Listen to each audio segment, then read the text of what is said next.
May tatanong lang ako sa iyo. Ano ba English ng Tagalog? Anong English ng Tagalog? Oo. Ang hirap ng tanong mo ah. Kaya Parang hindi nga. ko alam yan ah. Kaya nga matagal ko na nga pinag-iisipan yan. Kung anong English ng Tagalog. Eh bakit sa akin mo tinatanong? Eh baka alam mo. Nahihirapan na nga ako dito mag-isip. Tatanungin mo pa ako ng mahirap na tanong. Dapat pag magtatanong ka, yung kayang-kaya ko lang sagutin. Nahihirapan ako mag-isip. Kita mo naman.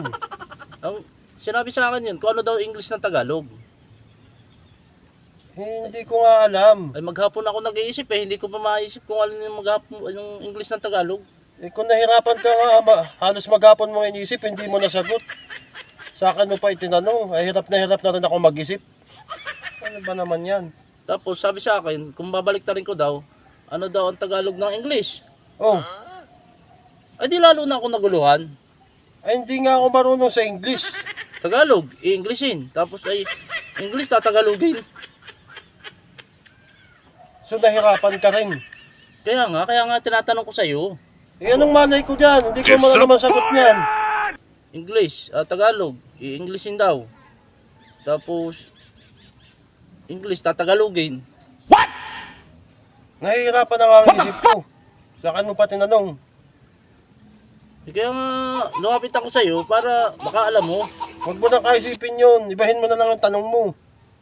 Hindi, pinag-iisipan ko nga eh. Tagalog, English. English, tatagalogin.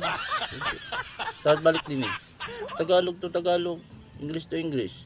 Pero English to Tagalog, Tagalog to English. Ano nga kaya sagot nun? Nahihirap sa'yo eh. Pag nahihirapan ng utak mo, nandadamay ka pa ng pag-iisip ng iba. Pwede mo naman suluhin na lang yung paghihirap ng pag-iisip mo. Gawa Sa lang, akin mo pa itatanong. Eh di nadagdagan tuloy yung mga nag-iisip. ang hirap nga ng tanong. Eh ba't nandadamay ka pa? Ang hirap naman ang iniisip mo eh. Pinapasagot mo sa akin. Alam mo naman mahina ang isip ko pagdating dyan. English, tatagalogin. Kung Tagalog, ano ka, Englishin. hindi mo masagutan kasi hirap na hirap ka. Ang hirap naman ng tanong. Pinatanong sa akin, tapos hindi ko tuloy masagot. Tapos tatanong ko sa'yo, di mo rin naman alam. Eh, nandadamay ka pa eh. Nanahimik ako dito, nagmumuni-muni. Tapos darating ka dyan, papasagutan ka pa ng hindi kaya ng pag-iisip ko. Ano nga kayang sagot doon? English? O Tagalog? Iwan ko, di ko alam. Basta ako, di ko alam yung sinasabi mo. Di ko Lalo alam na yung tanong mo yan. pag isinalin natin siya, kung isinalin pa kaya nun sa Japan, kung yung salita ng Japan, di lalo nang nahirapan. Mahirap talaga yun. Ay, naku. Ay kung may lingwahe pa ng Bisaya, di lalo na.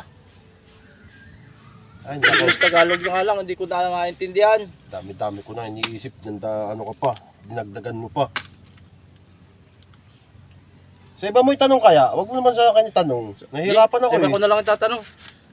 English lang, Tagalog, Tagalog. Tama English, na eh, pati ako napapag-isip eh. Umalis ka na nga. Makasali ulo ko. Nahimik ako dito eh.